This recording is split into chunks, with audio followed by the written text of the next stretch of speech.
माता की, भारत माता की, भारत माता की, भारत माता की। வெற்றி வெற்றி வெற்றி வேல், வெற்றி வெற்றி வெற்றி வேல், பாரத் மாதா கி வந்தே வீரவேல், வீரவேல், பாரத் மாதா கி வந்தே மோடி ஜி।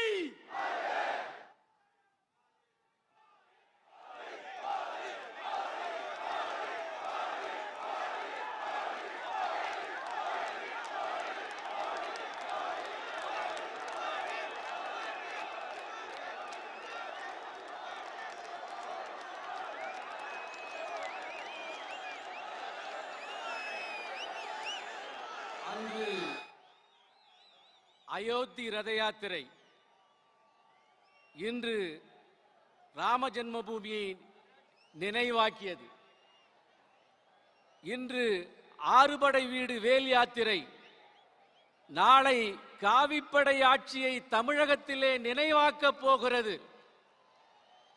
அயோத்தி ரத யாத்திரை நாயகன் மூத்த தளபதி அத்வானி, வேல் யாத்திரை நாயகன் இளைய தளபதி டாக்டர் எல் முருகன் வரவேற்று வாழ்த்தி பேசி நம்முடைய ஒப்பற்ற தலைவன் நரேந்திர மோடி அவர்களுக்கு சால்வை அணிவிப்பார்கள். பேசிவிட்டு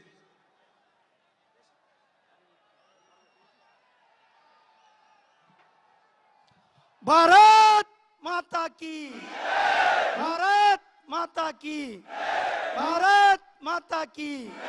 வெற்றிவேல், வெற்றிவேல், வீரவேல், வெற்றி வெற்றி வெற்றிவேல்।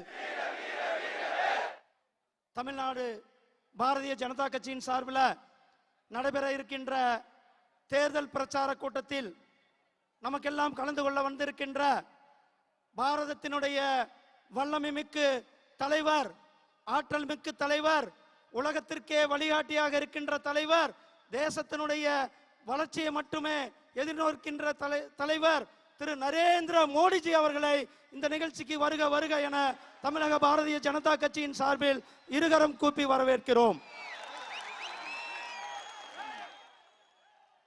இந்த நிகழ்ச்சிக்கு வருகை புரிந்திருக்கும் பாரதிய ஜனதா கட்சியினுடைய பொதுச் செயலாளர், நம்மளுடைய தமிழகத்தினுடைய பார்வையாளர் அண்ணன் சி.டி. ரவி அவர்களையும் இந்த நிகழ்ச்சிக்கு வருக வருக என வரவேற்கிறோம். இந்த நிகழ்ச்சிக்கு வந்திருக்கின்ற மத்திய அமைச்சர் மரியாதைக்குரிய பிரகலாத் ஜோஷிஜி அவர்களையும் வருக வருக என வரவேற்கிறோம். இந்த நிகழ்ச்சிக்கு வருகை தந்திருக்கின்ற தமிழகத்தினுடைய தேர்தல் பார்வையாளர் மரியாதைக்குரிய அண்ணன் கிஷன் ரெட்டிஜி அவர்களையும் வருக வருக என வரவேற்கிறோம். தமிழகத்தினுடைய துணை பார்வையாளர் அண்ணன் சுதாகர் ரெட்டிஜி அவர்களையும் வருக வருக என வரவேற்று இங்கு வருகை பிறந்திருக்கும் முன்னாள் மாநில தலைவர்கள் மரியாதைக்குரிய இல கணேசன் ஐயா அவர்களையும், மரியாதைக்குரிய திரு பொன் ராதாகிருஷ்ணன் அண்ணன் அவர்களையும், மரியாதைக்குரிய திரு சி.பி. ராதாகிருஷ்ணன் அவர்களையும் வருக வருக என வரவேற்று இந்த நிகழ்ச்சிக்கு வருகை புரிந்திருக்கும் பாரதிய ஜனதா கட்சியினுடைய தேசிய மகளிர் அணியினுடைய தலைவி சகோதரி வானதி சீனிவாசன் அவர்களையும் வருக வருக என வரவேற்று இந்த நிகழ்ச்சிக்கு வருகை புரிந்திருக்கும் அத்தனை சகோதரர்களையும் வருக வருக என வரவேற்று பாரதிய ஜனதா கட்சியினுடைய மாநில துணைத் தலைவர்கள், மாநில செயலாளர்கள், மாநில செயற்குழு அணி பிரிவுகளுடைய தலைவர்கள், இந்த கொங்கு மண்டலத்தை சேர்ந்த நம்முடைய சகோதரர்கள் உங்கள் அனைவருக்கும் என்னுடைய அன்பு கலந்த மாலை வணக்கத்தை தெரிவித்துக் கொண்டு, கோயமுத்தூர் நம்மளுடைய புண்ணிய பூமி, கோயமுத்தூர் தியாகம், நம்மளுடைய பாரதிய ஜனதா கட்சியினுடைய ரத்தம் சிந்திய இந்த பூமி, இந்த பூமிக்கு வருகை தந்திருக்கும் நம்மளுடைய மரியாதைக்குரிய பாரத பிரதமர் அவர்களை மீண்டும் ஒரு முறை வருகை என கேட்டு, கோயமுத்தூருக்கென்று ஒரு சிறப்பு இருக்கிறது. நம்மளுடைய கோயமுத்தூர் சங்க இலக்கியங்கள்ல பாடப்பட்ட ஊர். இங்க 7ஆம் அறுபடை வீடுகளில் 7வது படை நம்மளுடைய மருதமலை முருகர் கோயில் இருக்கிற இந்த சிறப்பு மிக்க நம்மளுடைய ஊர், நம்மளுடைய மருதமலை. இதே போல கோயமுத்தூர் நம்ம எல்லாரும் மான்செஸ்டர் என்று சொல்கிறோம். இந்த கோயமுத்தூர்ல மிகப்பெரிய தொழில் உலகத்திற்கு, அதாவது இந்தியாவிற்கே வழிகாட்டியாக இருக்கின்ற நம்மளுடைய கோயம்புத்தூரானது தொழில் சார்ந்த நகரமாக இருக்கிறது. இந்த கோயம்புத்தூர் சாதாரண பூமி அல்ல, இது தியாகம் பொழிந்த பூமி. நம்மளுடைய செல்வராஜை பறிகொடுத்தோம், நம்மளுடைய சசிகுமாரை பறிகொடுத்தோம், ஆடிட்டர் ரமேஷை பறிகொடுத்தோம், திரு அரவிந்த் ரெட்டி அவர்களை பறிகொடுத்தோம், திரு சுரேஷ் அம்பத்தூர் சுரேஷ் அவர்களை பறிகொடுத்தோம், வெள்ளையன் அவர்களை பறிகொடுத்தோம். கோவை பாம் பிளாஸ்ட்ல கிட்டத்தட்ட 58 சகோதரர்களை பறிகொடுத்த பூமி இந்த தியாக பூமி. இந்த பூமி கொங்கு பூமி பாரதிய ஜனதா கட்சியினுடைய கோட்டை. கோட்டை இந்த பாரதிய ஜனதா கட்சியினுடைய கோட்டை என்பதை நாம் மீண்டும் ஒரு முறை நிரூபிக்கும் விதமாக இங்கு கூடியிருக்கின்ற அத்தனை கூட்டமும் இங்கு வருகை பெற்றிருக்கிறோம்.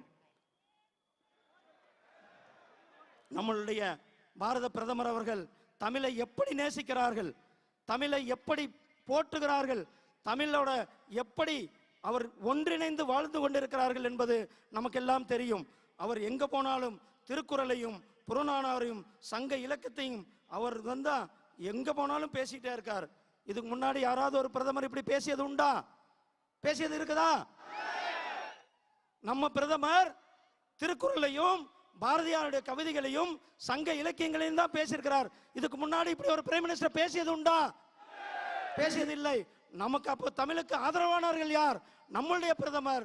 நம்மளுடைய தமிழ் இலக்கியத்தையும் நம்மளுடைய தமிழ் பண்பாட்டையும் நம்மளுடைய தமிழ் கலாச்சாரத்தையும் காப்பதனுடைய நம்மளுடைய பிரதமர் தான் அவ்வளோ அக்கறை எடுத்துக்கிட்டு இருக்கிறாங்க. அவர் கம்பருடைய நண்பனாக, புறநானூற்றின் மாணவராக, நமக்கு தமிழக தலைவராக, தமிழ்நாட்டின் வரலாற்றில் முதல் முறையாக நமக்கு கடந்த 6 வருடத்தில் கிட்டத்தட்ட 5,10,000 கோடிக்கு நமக்கு நலத்திட்டங்களை கொடுத்திருக்கிறாரு. நம்மளுடைய பிரதமர் தமிழ்நாட்டு மேல இப்படி ஒரு அக்கறை கொண்டு கொடுத்திருக்கிறார். இந்த பட்ஜெட்லையும் நமக்கு எல்லாம் ஒரு 6 லட்சம் ரூபாய்க்கு நிதியை கொடுத்துட்டு தான் நமக்கு இங்க வந்திருக்கிறாரு. அதே மாதிரி ரயில்வேக்கு 20,000 கோடிக்கு மேல நமக்கு திட்டங்களை கொடுத்திருக்கிறார்.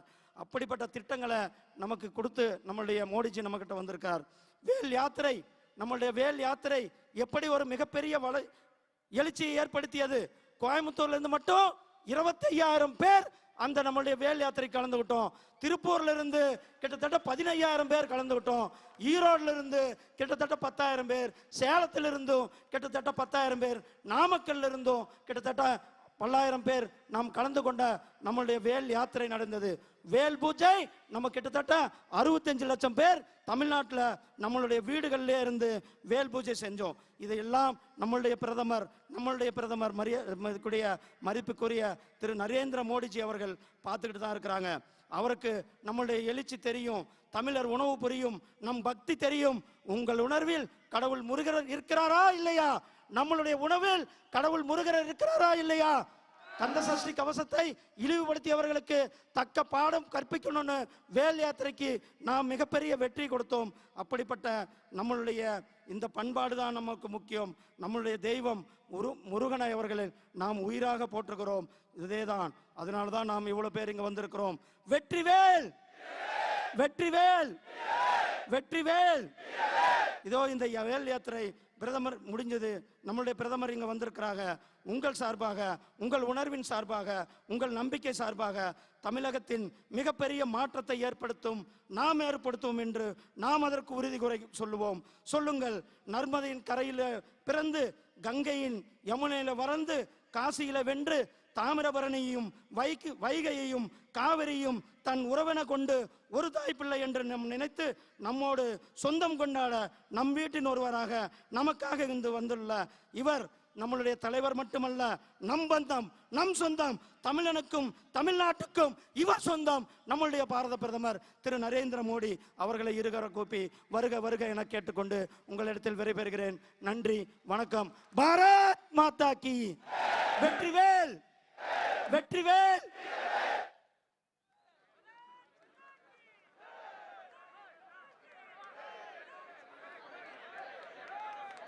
அசுரனை வதம் செய்த வேல், வெற்றிவேல், வீரவேல் நம்முடைய தலைவருக்கு பரிசளிக்க போகிறது. தமிழகத்திலே எதிரிகளை அழிக்கின்ற வீரவேல், வெற்றிவேல் தலைவருக்கு பரிசளிக்கப்படுகிறது. வெற்றிவேல், வெற்றிவேல்.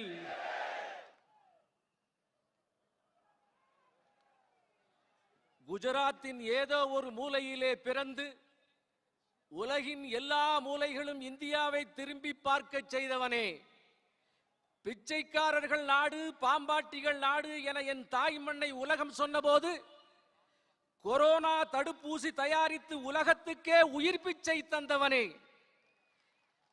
ரிஷிகளும் முனிவர்களும் ஞானிகளும் யோகிகளும் தோன்றிய நாட்டிலிருந்து ஒரு உலகத் தலைவன் தோன்றுவானா என ஏங்கி கிடந்த போது இன்று உலகின் ஒப்பற்ற தலைவனாக உதித்தவனே, உயர்ந்தவனே,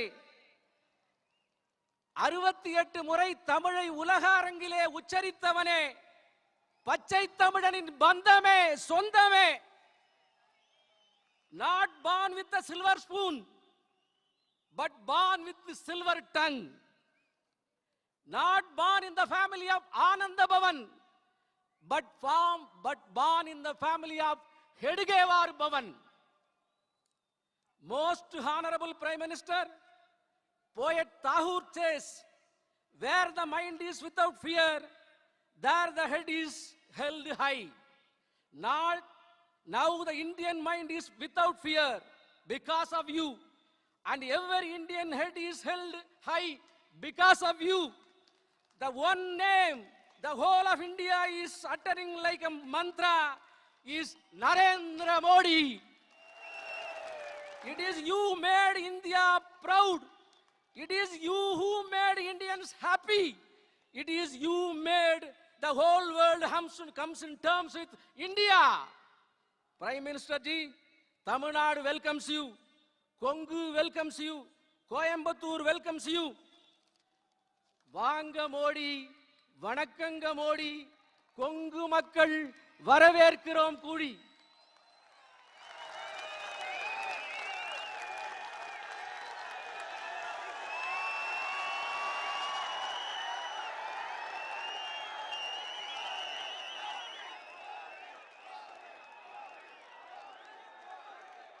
ப்ரொஃபசரை மொழிபெயர்ப்பார். சீனிவாசன் ப்ரொஃபசரை மொழிபெயர்ப்பார்.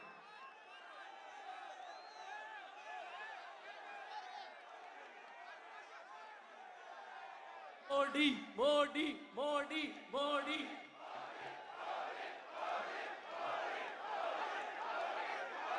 भारत माता की, भारत माता की, भारत माता की. My minister colleagues, Prahlad Joshi ji, Kishan Reddy ji, Tamil Nadu BJP president doctor L Murugan, national general secretary Shri Ravi ji,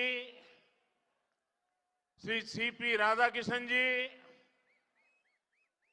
former central minister Shri Pon Radhakrishnan ji, Shri L Ganesan ji, मंत्री श्रीनिवास जी,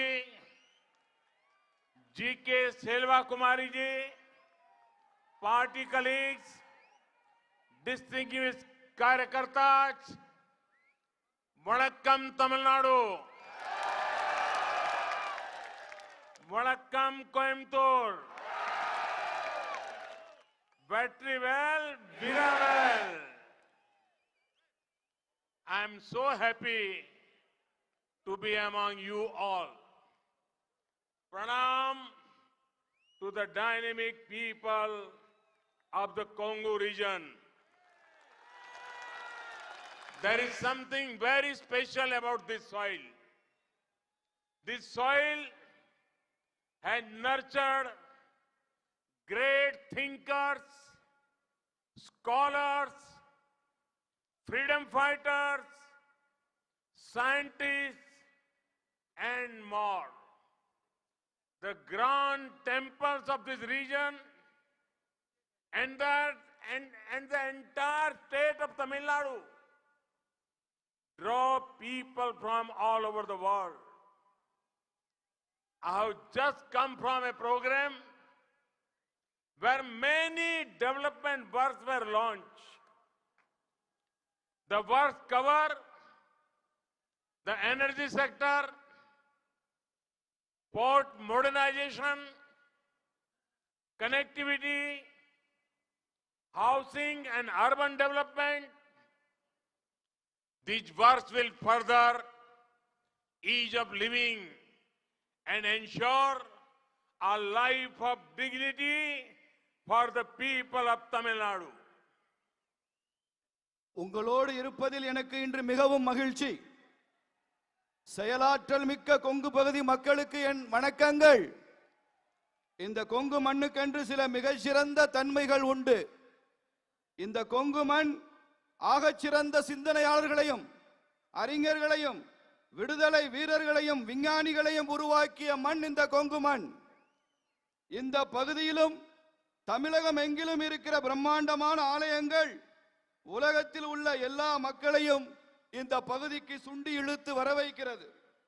நான் இப்போதுதான் நிறைய வளர்ச்சி பணிகள் துவங்கப்பட்ட ஒரு நிகழ்ச்சியிலிருந்து இந்த மேடைக்கு வருகின்றேன். மின்துறை, துறைமுகம் நவீனமயமாக்கல், இணைப்புகளை உருவாக்குதல், வீட்டு வசதி, நகர்ப்புற மேம்பாடு போன்ற வளர்ச்சி பணிகள் அங்கே துவங்கி வைக்கப்பட்டன. இது போன்ற பணிகள் நமது வாழும் வசதிகளை மேலும் சுலபமாக்கும் என்பதோடு மட்டுமல்ல, தமிழக மக்களின் கண்ணியமான வாழ்க்கைக்கு உத்தரவாதம் அளிக்கும் திட்டங்கள் அவை. Friends, this year Tamil Nadu will elect a new government. The assembly elections are happening at a critical moment of Indian history. In this last few years, the people of India have given a strong message. The people of India have spoken that they want development-oriented governance. The only politics people will accept is politics of development and good governance. People want government where the fruits of progress reach the poor. They want anti-development elements to be at distance. நண்பர்களே, இந்த ஆண்டு தமிழ்நாடு ஒரு புதிய அரசாங்கத்தை தேர்ந்தெடுக்க போகிறது. இந்திய வரலாற்றின் இக்கட்டான இந்த காலகட்டத்தில் சட்டமன்ற தேர்தல்கள் நடைபெற இருக்கின்றன. கடந்த சில ஆண்டுகளாக இந்திய மக்கள் ஒரு வலிமையான செய்தியை சொல்லிக் கொண்டிருக்கிறார்கள். வளர்ச்சியை மையப்படுத்துகிற அரசாங்கங்கள் மட்டுமே தங்களுக்கு வேண்டும் என்று இந்திய மக்கள் பேச துவங்கி இருக்கிறார்கள். அதனால்தான் செயல்படும் அரசாங்கங்கள் எல்லாம் மறுபடியும் வெற்றி பெறுகின்றன. நல்லாட்சி நடத்துகிற கட்சியை தேர்ந்தெடுக்கிறார்கள். நலத்திட்டங்கள் ஏழை எளிய மக்களுக்கு சென்றடைய வேண்டும் என்று நினைக்கிறார்கள். வளர்ச்சிக்கு எதிரானவர்களை தள்ளி வைக்க வேண்டும் என்று விரும்புகிறார்கள் இந்திய மக்கள். Friends, the way the NDA government at the center and the Tamil Nadu government have worked is a classic example of cooperative federalism. We have worked together for the benefit of the people of Tamil Nadu. The work done has been extensive. The conventional view of development only took into account the more vocal interest groups. Because of that, two sections were ignored: small businessmen and small farmers. The NDA government has given topmost priority to these two sections. நண்பர்களே, தேசிய ஜனநாயக கூட்டணி அரசாங்கமும் தமிழக மாநில அரசாங்கமும் கூட்டுறவு கூட்டாட்சி என்ற தத்துவத்திற்கான நல்ல உதாரணமாக செயல்படுகிறது. நாங்கள் தமிழக மக்கள் பயன்பெறுவதற்காக சேர்ந்து பணியாற்றினோம். மிகவும் விரிவாக அந்த பணிகள் நடைபெற்றன. இதற்கு முன்னதாக வளர்ச்சி பற்றிய பார்வை எல்லாம் யார் அதிகம் சத்தமிடுகிறார்களோ அவர்களைத்தான் கணக்கில் எடுத்துக்கொள்வதாக இருந்தது. அதனால் சிறிய வியாபாரிகளும் சிறிய விவசாயிகளும் தான் புறக்கணிக்கப்பட்டார்கள். ஆனால் தேசிய ஜனநாயக கூட்டணி அரசு சிறிய வியாபாரிகளுக்கும் சிறிய விவசாயிகளுக்கும் தான் மிக உயர்ந்த முக்கியத்துவம் கொடுத்த அரசாக இருந்தது. Friends, when in Coimbatore I have to talk about the MSME sector, their role in building an Atmanirbhar Bharat is very valuable. I want to specially applaud MSME sector of Coimbatore for creating wealth and adding value. The government of India had taken many measures to help MSMEs. One example is Emergency Credit Line Guarantee Scheme. In the post-COVID period, this scheme is important for MSMEs. MSMEs in Tamil Nadu have benefited greatly under this scheme.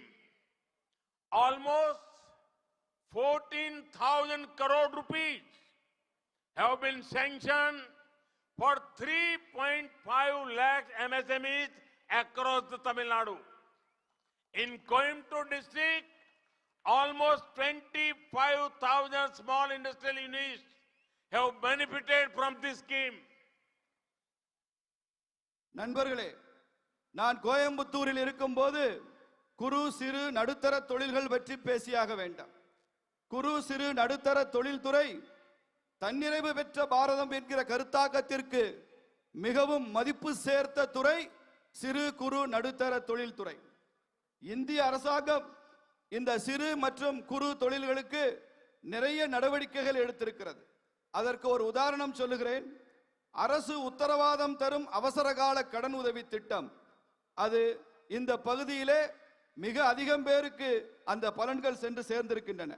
Corona தொற்று முடிந்த நிலையிலான காலகட்டத்தில் இது போன்ற திட்டங்கள் சிறு தொழில்களுக்கும் குறு தொழில்களுக்கும் நடுத்தர தொழில்களுக்கும் மிகவும் முக்கியமான பங்காற்றுகிற திட்டங்களாக இருக்கின்றன.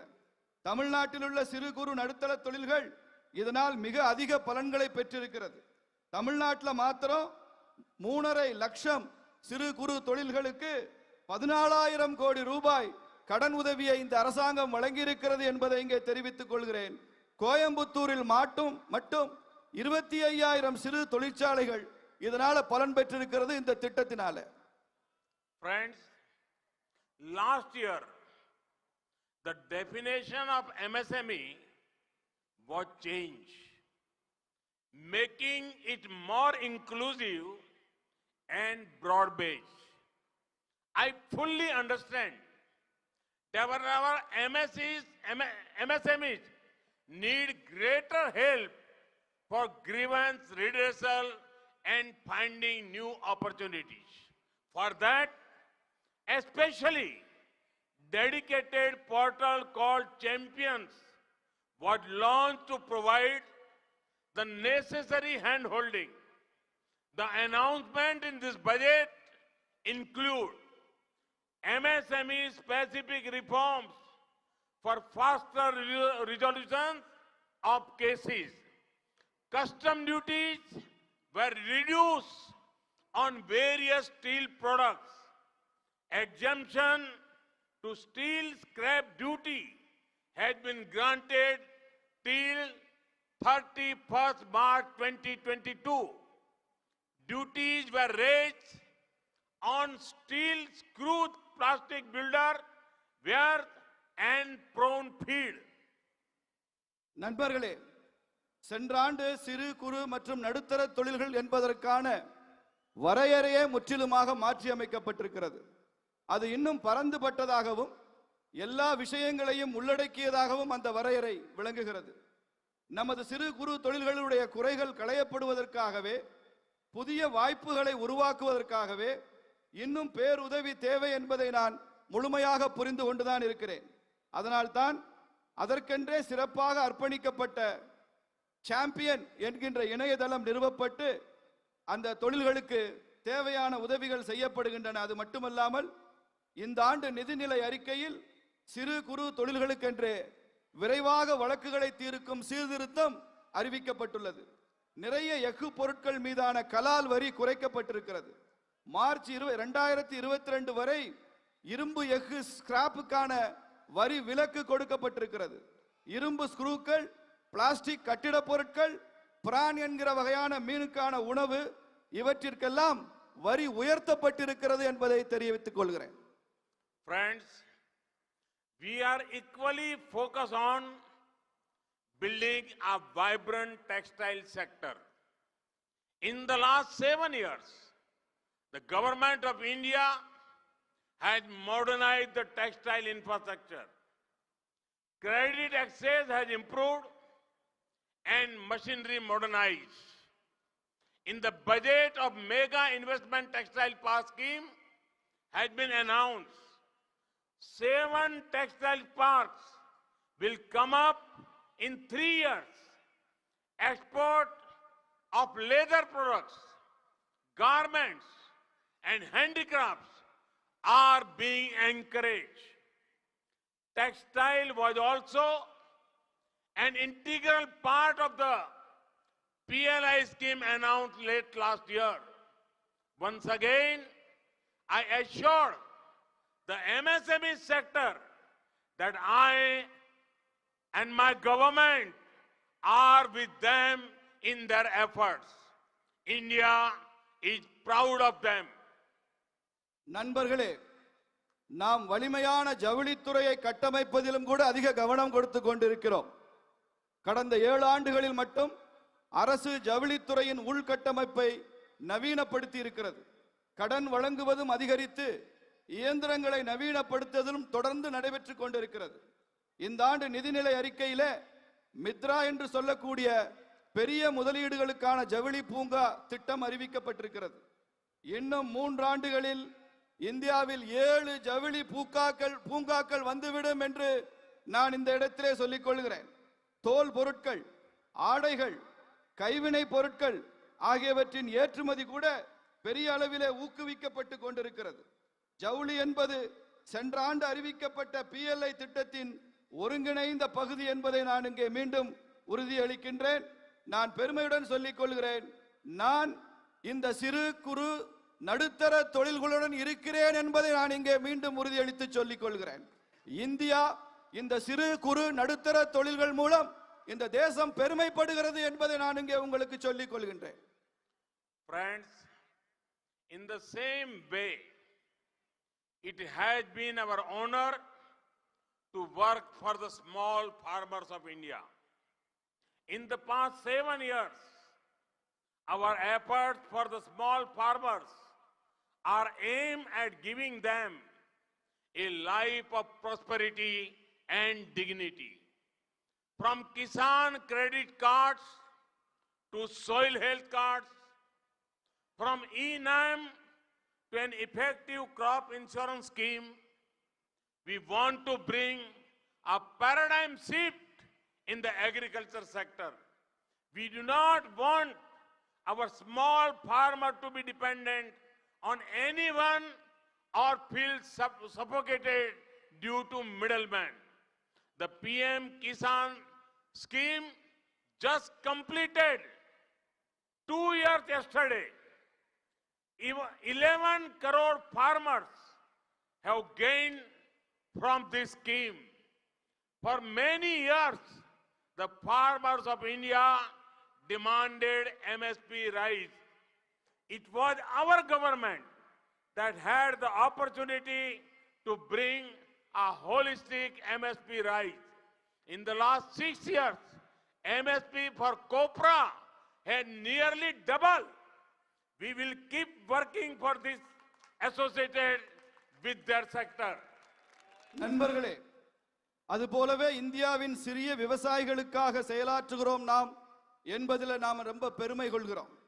கடந்த 7 ஆண்டுகளில் மட்டும் நாம் சிறு விவசாயிகளின் வளமான வாழ்க்கைக்கும் கண்ணியமான வாழ்க்கைக்கும் இலக்காக வைத்து தொடர்ந்து முயற்சிகளை மேற்கொண்டு வருகிறோம். விவசாயிகளுடைய கடன் அட்டையிலிருந்து மண் பரிசோதனை அட்டை வரை, e-NAM என்கிற திட்டத்திலிருந்து பயிர் பாதுகாப்பு திட்டம் வரை, விவசாய துறையிலே தலைகீழ் மாற்றம் கொண்டு வர வேண்டும் என்று நாம் விரும்புகிறோம். சிறிய விவசாயிகளுக்கு யாரையும் சார்ந்தோ அல்லது இடைத்தரகர்கள் தலையிட்டால் மூச்சு திணறும்படியான நிலையோ சிறிய விவசாயிகளுக்கு என்றும் ஏற்பட்டுவிடக் கூடாது என்று நாம் விரும்புகிறோம். பிரதமரின் கிசான் திட்டம் நேற்றோடு 2 ஆண்டுகள் நிறைவடைந்துள்ளது. 11 கோடி விவசாயிகள் இந்த பிரதமருடைய கிசான் திட்டத்தினால பலன் பெற்றிருக்கிறார்கள். பல ஆண்டுகளாக இந்திய விவசாயிகள் குறைந்தபட்ச ஆதார விலை உயர்த்தப்பட வேண்டும் என்ற கோரிக்கை விடுத்துக் கொண்டிருந்தார்கள். வரலாற்று சிறப்பு மிக்க குறைந்தபட்ச ஆதார விலை உயர்வை இந்த அரசுதான் கொண்டு வந்தது என்கிற சிறப்பு இந்த அரசாங்கத்திற்கு உண்டு. அது மாத்திரமல்ல, கடந்த 6 ஆண்டுகளாக இருந்த கோரிக்கை கொப்பரைக்கான குறைந்தபட்ச ஆதார விலையை உயர்த்தப்பட வேண்டும் என்ற கோரிக்கையை ஏற்று கொப்பரை 2 மடங்காக குறைந்தபட்ச ஆதார விலை உயர்த்தப்பட்டிருக்கிறது என்பதை இங்கே தெரிவித்துக் கொள்கிறேன். Friends, other development needs of Tamil Nadu have also been addressed. Over 12 lakh houses have been sanctioned to Tamil Nadu alone under the PM Awas Yojana. Tamil Nadu's urban areas are rapidly growing. Many cities in Tamil Nadu come under the Smart Cities program. Tamil Nadu has gained from the Jal Jeevan Mission too. Since the Jal Jeevan Mission began, over 14 lakh rural households got tap water connection. நண்பர்களே, தமிழகத்தில் மற்ற வளர்ச்சிக்கான தேவைகளும் கூட நிறைவேற்றப்பட்டு கொண்டே வருகின்றன. தமிழகத்தில் மாத்திரம் 12 லட்சம் வீடுகள் பிரதமருடைய இலவச வீடு திட்டத்தின் மூலம் கொடுக்கப்பட்டிருக்கிறது. 12 லட்சம் வீடுகள் என்பதை தெரிவித்துக் கொள்கிறேன். தமிழ்நாட்டின் நகர்ப்புறங்கள் மிகவும் துரிதமாக வளர்ந்து வருகிற நகர்ப்புறங்கள். தமிழ்நாட்டினுடைய பல நகரங்கள் கூட திறன்மிகு நகரங்கள், ஸ்மார்ட் சிட்டி நகரங்கள் திட்டங்களாக அறிவிக்கப்பட்டு அவை மேம்படுத்தப்பட்டு வருகிறது. ஜல் ஜீவன் என்று சொல்கிறோம், உயிர் நீர் திட்டம். அந்த திட்டத்தின் மூலம் தமிழகம் மிக அதிக பலன்களை அடைந்து கொண்டிருக்கிற திட்டமாக இருக்கிறது. இப்போது தமிழகத்தின் கிராமப்புற வீடுகளில் 14 லட்சம் கிராமப்புற வீடுகளுக்கு குழாய் நீர் இணைப்பு கொடுக்கப்பட்டுள்ள கிராமங்களாக இருக்கின்றன என்பதை தெரிவித்துக் கொள்கிறேன். Friends, we take great pride in the culture of Tamil Nadu. Tamil is the oldest language in the world. Tamil festivals are marked globally. Across India, we have decided to allow technical and medical education in the local language. Countless youth will benefit from this decision. நண்பர்களே, தமிழ் பண்பாட்டில் நாம் மிகவும் பெருமைப்படுகிறோம். உலகின் தொன்மையான மொழி தமிழ் மொழி. தமிழருடைய திருவிழாக்கள் உலகமெல்லாம் புகழ்பெற்ற திருவிழாக்கள். இந்தியா முழுமையும் பொறியியல் கல்வியையும் மருத்துவ கல்வியையும் உள்ளூர் மொழியிலேயே அனுமதிப்பது என்று நாங்கள் தீர்மானித்திருக்கிறோம். இதனால் எண்ணற்ற இளைஞர்கள் இதன் மூலம் பலன் பெறுவார்கள். Friends, today the nation is seeing two distinct styles of politics. The opposition's misgovernance with corruption and NDA's governance with compassion. Both the methods are very different. For the opposition, what matters is personal gains. They want to capture power to fill their pockets. DMK and Congress meetings are like corruption hackathons. Their leaders sit and brainstorm how to loot. Those who give most innovative ways are given posts and ministries. The opposition style of politics is based on bullying and harassing. whenever DMK comes to power, they promote a strongman culture. In every district, they have anti-social elements who trouble innocent citizens. Party cadres leave no chance to get extortion money. Do you know who suffers the most in such a culture? It is the women of Tamil Nadu. Entire Tamil Nadu knows how DMK treated Amma Jayalalitha ji. I do not need to repeat it. This shows their attitude to women. Sadly, leaders who troubled Jayalalitha ji have been rewarded by DMK and Congress. Can you ever forget the long power cuts during the DMK regime? நண்பர்களே, இன்று நம் தேசமே இரண்டு முற்றிலும் வேறுபட்ட அரசியலை பார்த்து கொண்டிருக்கிறது. ஒன்று ஊழலுடன் கூடிய காட்டாட்சி, இன்னொன்று தேசிய ஜனநாயக கூட்டணியினுடைய கருணை ஆட்சி. இந்த இரண்டு மாதிரிகளுமே முற்றிலும் வேறுபட்ட அரசியல் மாதிரிகள். எதிர்க்கட்சிகளுக்கு என்ன வேண்டும்? தங்கள் சுயலாபம் ஒன்றுதான் அவர்களது அரசியல் இலக்கு. இந்த அணுகுமுறை ஒன்றில்தான் அவர்களது அரசியல். அவர்கள் தங்கள் சட்டை பையை நிரப்பிக் கொள்ளத்தான் ஆட்சியை பிடிக்க விரும்புகிறார்கள். திமுகவும் காங்கிரசும் நடத்தும் கூட்டங்கள் எல்லாம் ஊழலுக்கான கணிப்பொறி திட்டங்கள் போல உள்ளது. அது மாத்திரமல்ல, அவர்களது தலைவர்கள் எல்லாம் எப்படி கொள்ளையடிப்பது என்பதை பற்றி மூளையை கசக்கி யோசித்துக் கொண்டிருக்கிறார்கள். அப்படி கொள்ளையடிப்பதற்கு யார் சிறந்த வழிகளை கண்டுபிடித்து சொல்கிறார்களோ அவர்களுக்கு சிறந்த பதவிகளையும் அமைச்சரவையில் பதவியும் கொடுக்கிறார்கள். எதிர்க்கட்சிகளின் அரசியல் என்பது துன்புறுத்தக்கூடிய அரசியல், கொடுமைப்படுத்தக்கூடிய அரசியல். எப்போதெல்லாம் திமுக ஆட்சிக்கு வருகிறதோ அப்போதெல்லாம் அவர்கள் மூர்கனின் பண்பாட்டை வளர்த்தெடுக்கிறார்கள்.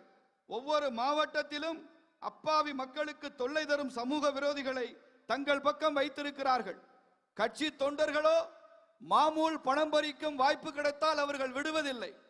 இது போன்ற ஒரு கலாச்சாரத்தால் யார் அதிகம் பாதிக்கப்படுகிறார்கள் தெரியுமா? தமிழ்நாட்டின் பெண்கள் தான்.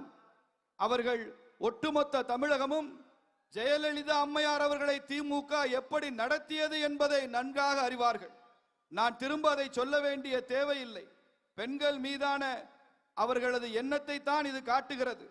யாரெல்லாம் ஜெயலலிதா அம்மையார் அவர்களுக்கு தொல்லை கொடுத்தார்களோ அவர்களுக்கெல்லாம் திமுகவும் காங்கிரசும் பெரிய வெகுமதியை அளித்தார்கள். திமுக ஆட்சி காலத்தில் நிலவிய மிக நீண்ட நேர மின்வெட்டை நீங்கள் எப்போதாவது மறந்ததுண்டா? Friends, NDA's approach is governance with compassion. When crores of bank accounts were opened, who gained the most? The poor. When India achieved near total sanitation coverage, who got a life of dignity? The poor. Who benefit the most from the world's largest healthcare program in the world, Ayushman Bharat? The poor. When stent and knee replacement became cheap, who does it help? The poor.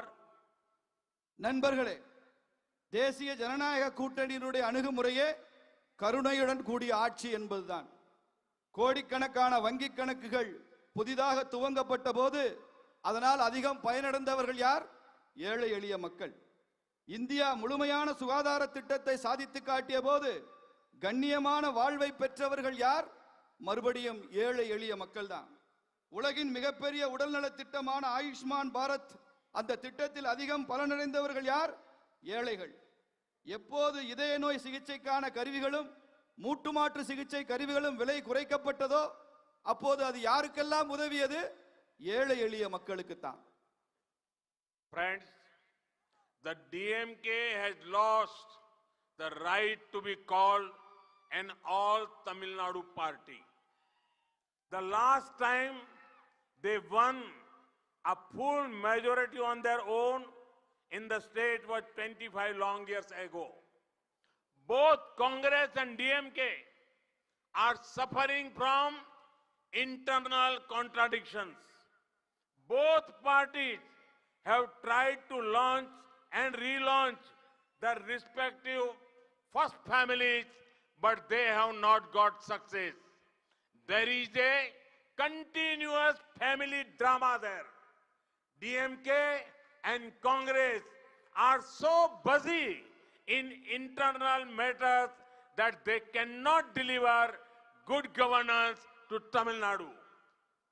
In contrast, NDA family is united.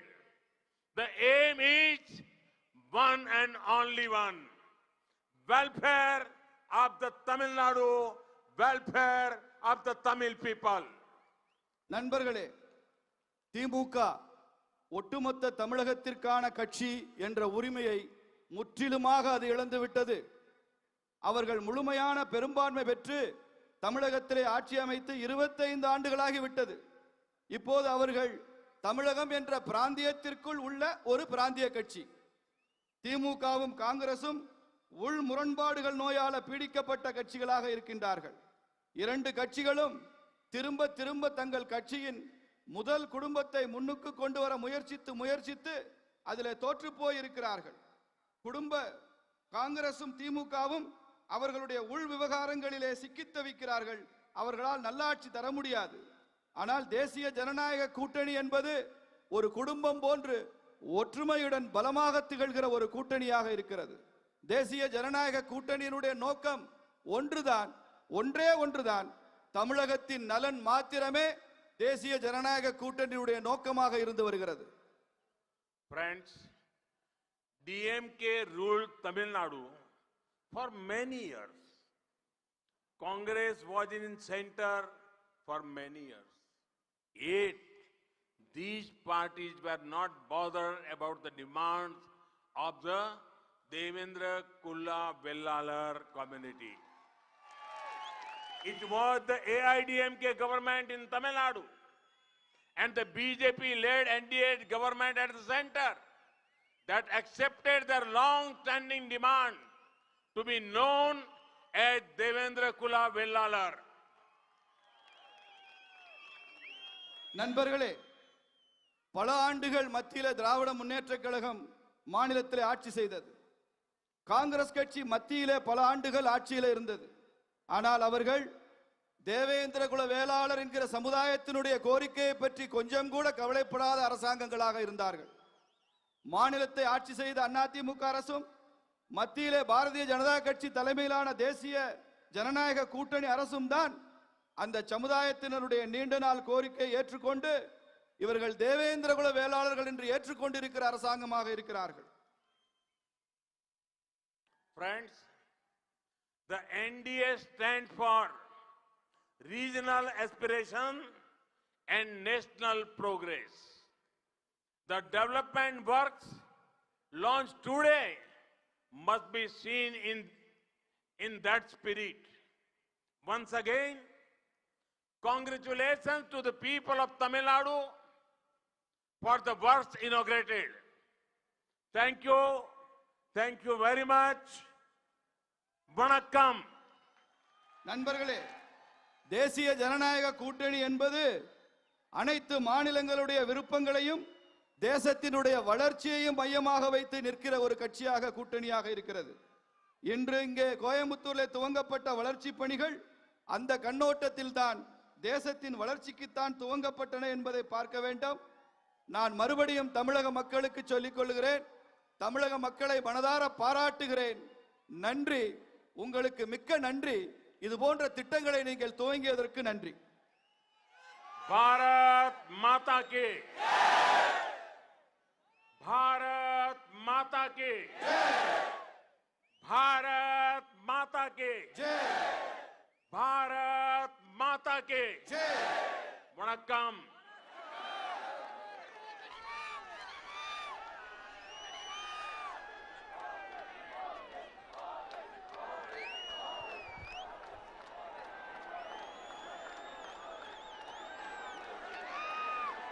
Modi Modi Modi Modi Modi Modi Modi Modi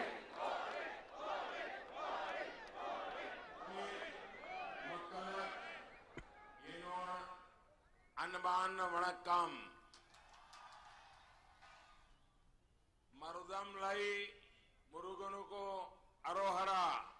வாங்க மோடி வணக்கங்க மோடி, கொங்கு மக்கள் வரவேற்போம் கூடி.